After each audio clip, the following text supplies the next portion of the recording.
Welcome. This video is going to go through the multiple choice questions from the Chapter 9 partner quiz over redox processes.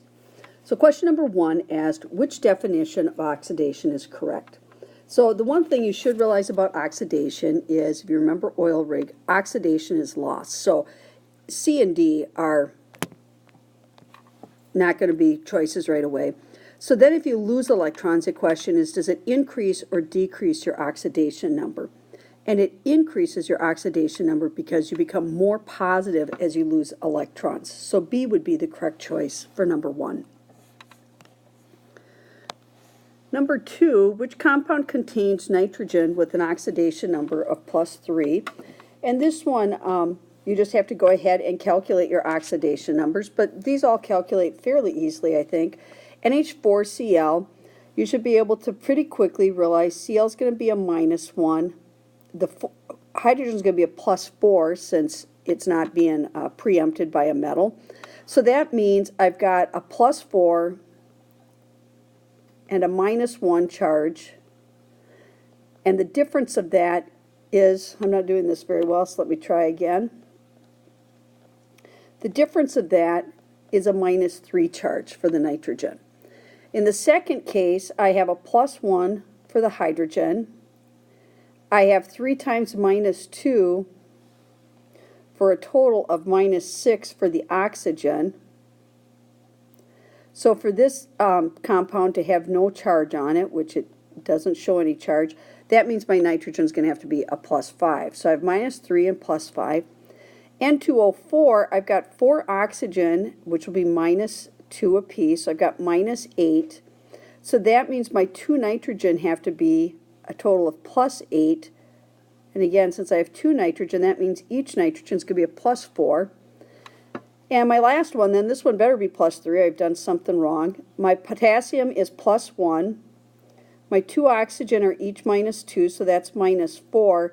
So here I have a difference of +3. So D is the only one where nitrogen has a +3 charge. Number 3 asks, what is the reducing agent in the reaction below? And again, it's multiple choice, so they're not expecting that this is going to take you real long to do.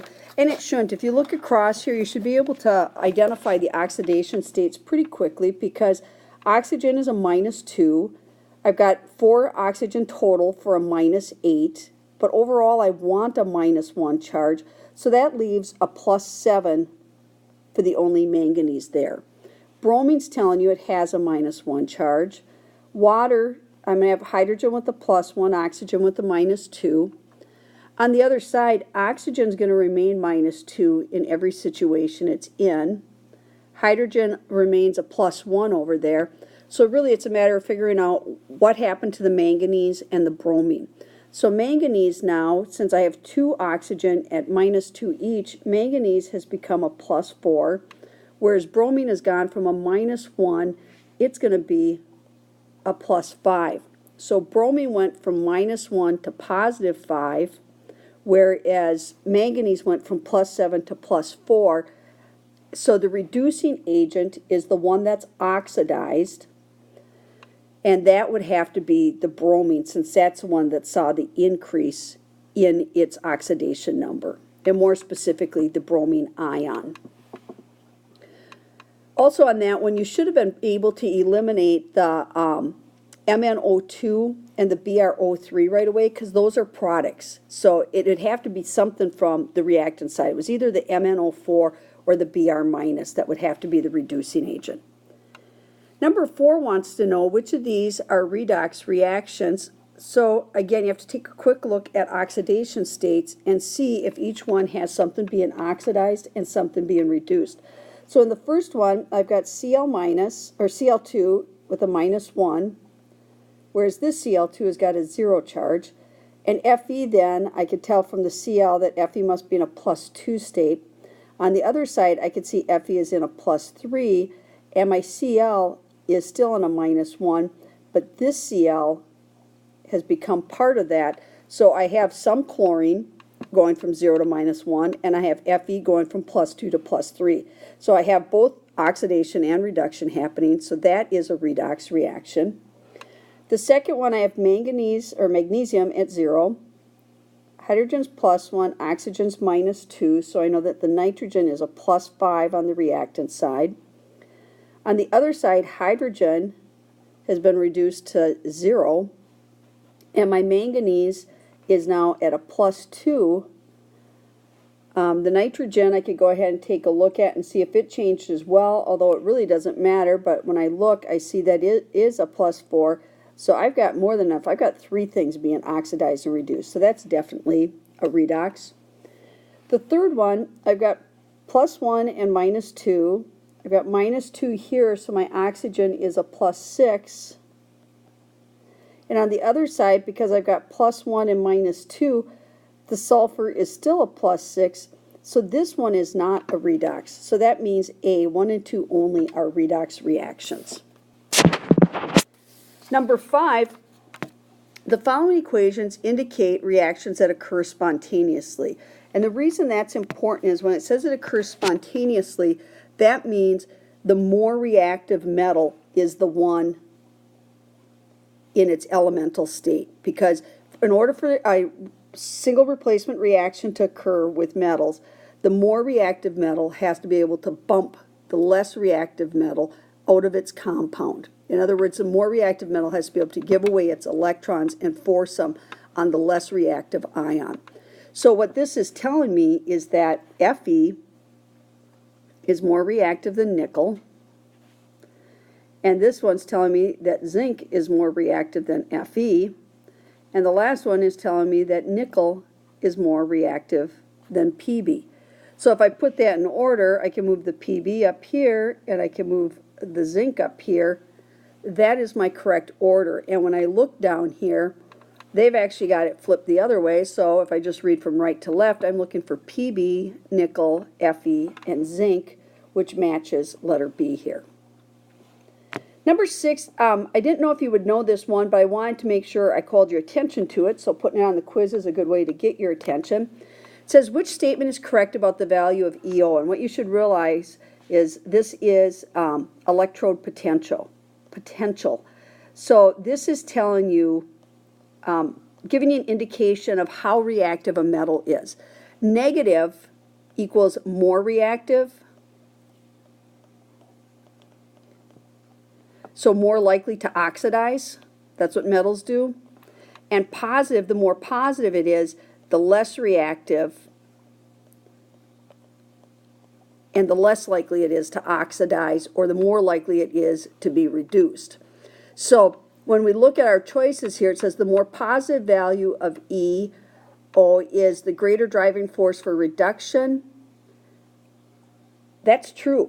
That's exactly what it is. The more positive it is, the less reactive it is, and the more likely it's going to be reduced instead of oxidized. The more negative, this would be greater driving force for oxidation. And then the rate of reaction didn't even come up in the discussion. So those we can eliminate as just being distractors.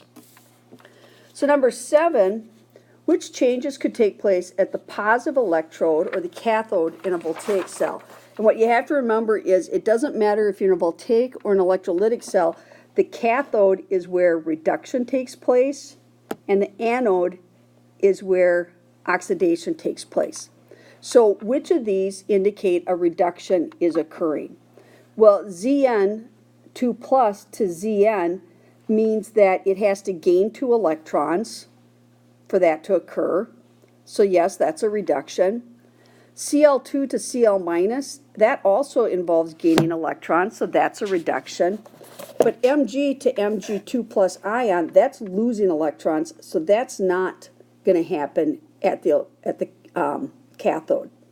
So 1 and 2 only could happen at the positive electrode in a voltaic cell.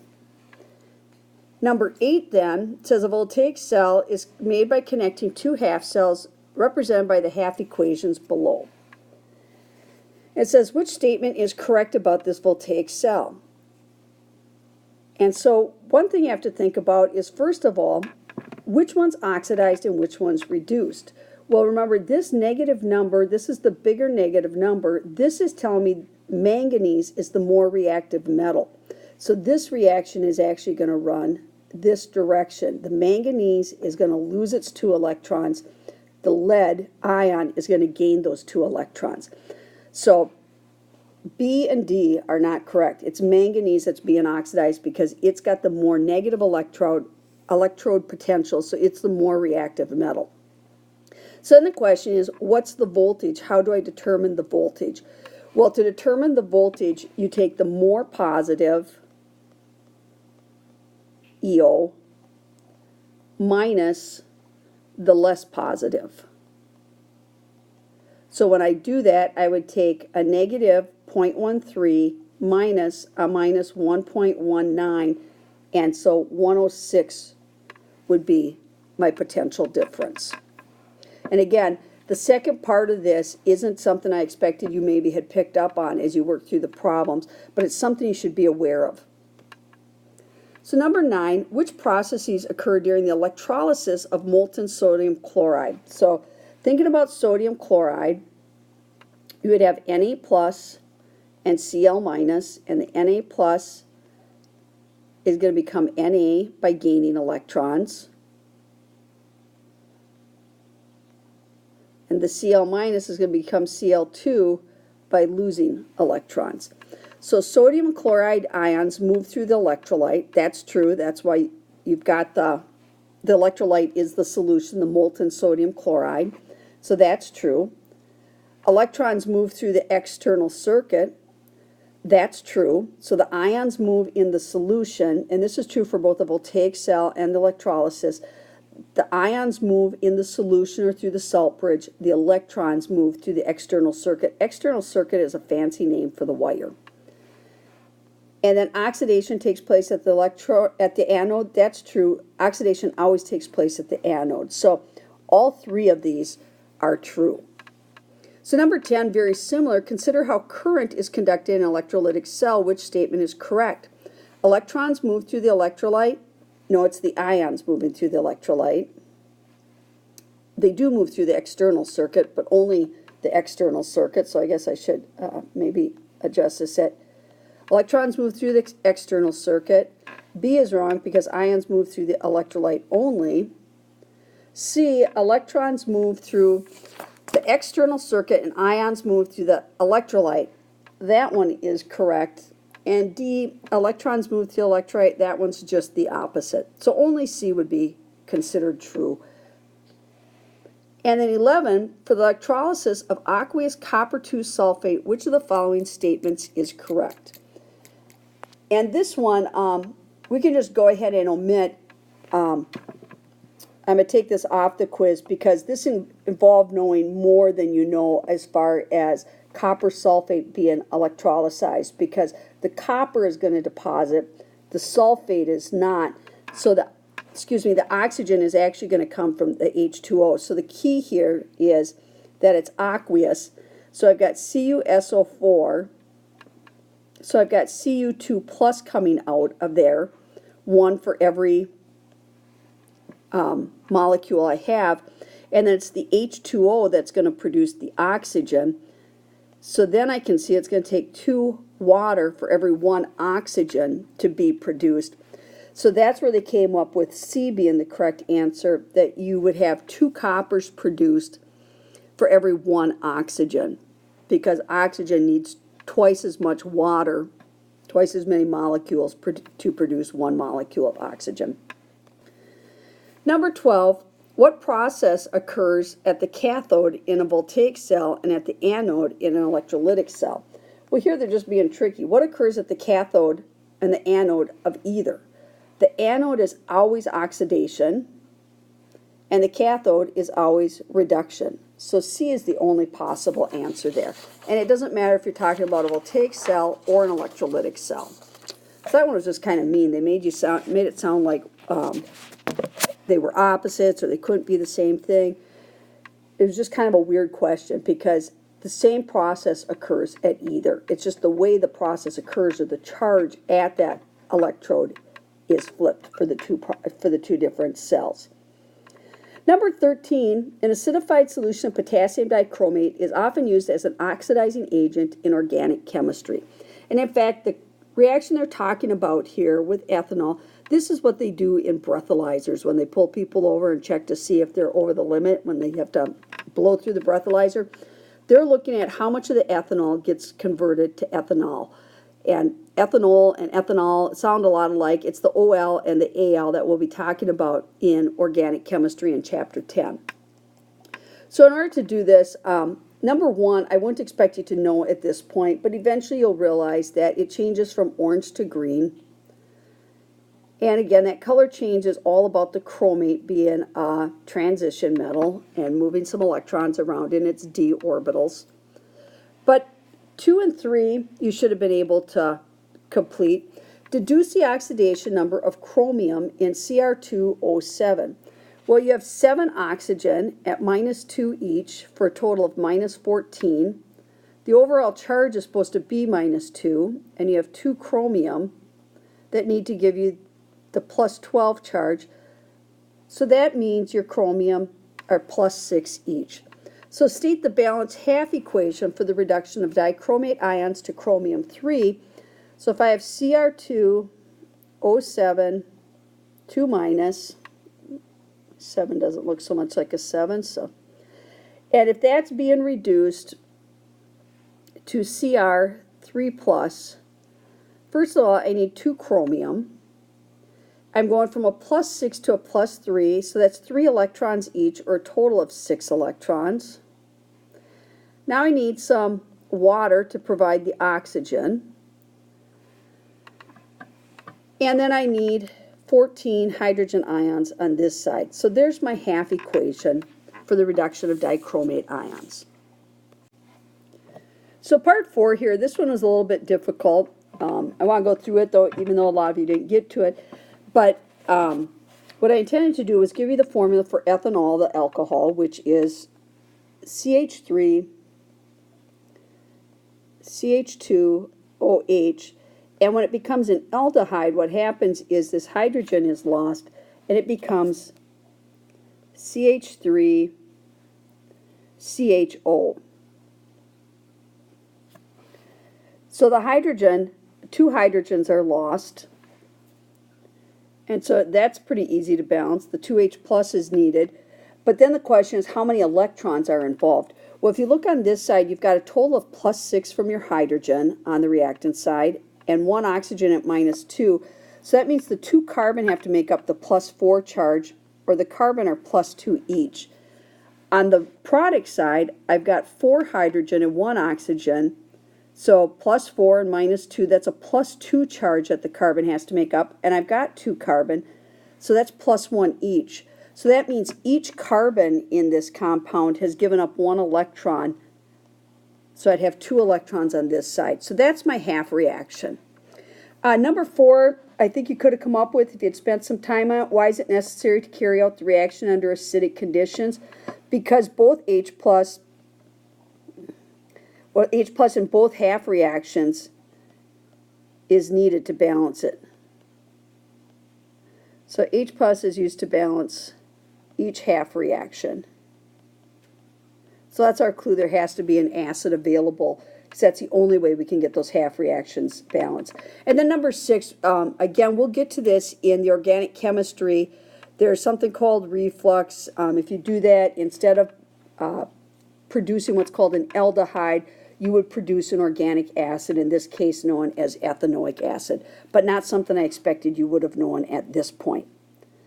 So moving on to number 14, it says draw an annotated diagram of a voltaic cell composed of a magnesium electrode in 1 molar magnesium nitrate solution. And just like IB, they give you no room to do this, so since I've got the space here, I'm going to draw it down here. So I've got my magnesium metal, and it's in a solution of MgNO3. And then it says a silver electrode. So each one is in its own half cell of AgNO3, and this would actually be MgNO3 too. And then it says draw an annotated diagram. So I also need to include a salt bridge. and I need to show the external circuit or the wire connecting these two. And it says state the direction of flow on your diagram.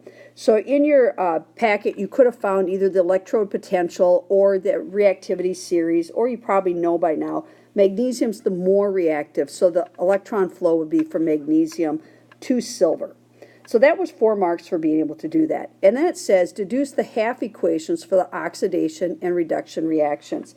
Well, I know I have Mg becoming Mg2 plus. So that half reaction would look like so. And then that means the Ag ion is gaining an electron to become Ag metal. And I don't need to balance it because they're not asking me to add it together, at least not at this point. So moving on to number 15, it says magnesium can be produced from the electrolysis. So this is an electrolytic cell, molten magnesium chloride, so we don't have to worry about water interfering with things. So it says explain how molten magnesium chloride conducts an electric current. Well, I would have the power source with the negative and positive each being connected, and then I've got the Mg2 plus and the Cl minus ions in there to help conduct it across. So it's going to be the Mg2 plus is going to move toward the negative cathode, and the Cl minus is going to move toward the positive cathode, or electrode, I mean. So the magnesium moves toward the negative electrode, the chlorine moves toward the positive electrode, and that's how the electric current is conducted. And it says identify the electrode where oxidation occurs. Well, that's always going to be at the anode. So which one is the anode in this case? Well, I can just call it the anode according to IB, or if you look at what actually has to happen, since I need the half reaction, if it's oxidation, oxidation is lost, so it's the chlorine that's going to be giving up its electrons as it becomes Cl2, so that means 2 chlorine ions, each give up an electron, and so that's going to be happening at what we call the anode, or you could say at the positive electrode. And it says explain why magnesium is not formed during the electrolysis of aqueous magnesium chloride solution. And this I would consider a bonus question. I think this is more of an HL level question. But what you're supposed to recognize is the whole reason we have to use electrolysis for magnesium chloride is because magnesium is one of the most reactive metals. And in fact, it's more reactive than hydrogen. So since magnesium is more reactive than hydrogen, rather than the magnesium being reduced, the hydrogen, the H plus ions from H2O, would be reduced to hydrogen gas instead. So it's all about reactivity. And then number 16 actually wasn't too difficult in a question. This is something you should be able to answer with electroplating, just realizing that electroplating is using electrolysis. And so it says electroplating is an important application, blah, blah, blah. It may be used in copper may be plated using an electrolytic cell with an aqueous acidified copper sulfate. And aqueous here is our key. For the copper plating of tin to make jewelry, state the half equation at each electrode. Assume the other electrodes also inert. Suggest 2 observations you would make.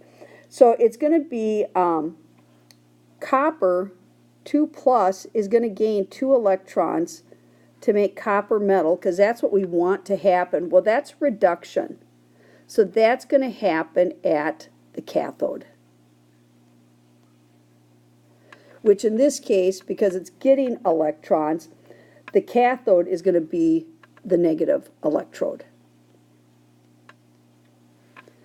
And then the half equation at the other electrode isn't going to be the sulfate, as we saw earlier. Instead, it's going to be the H2O, and the H2O is going to create O2, and then it's going to leave behind, I'm going to need 2 H2O for this to happen. It's going to leave behind 4 H plus and 4 electrons. So that's the oxidation that's going on at the anode, or the positive electrode. Okay, then what would be two observations? Well, because it's copper sulfate, it starts out blue, so it would go from blue to clear. You would see copper metal appearing or precipitating. You would see bubbles. The copper metal you would see at the negative. The bubbles you'd see at the positive electrode. And the pH, it would become more acidic as the H plus is being released. So the pH would actually decrease or acidity increase.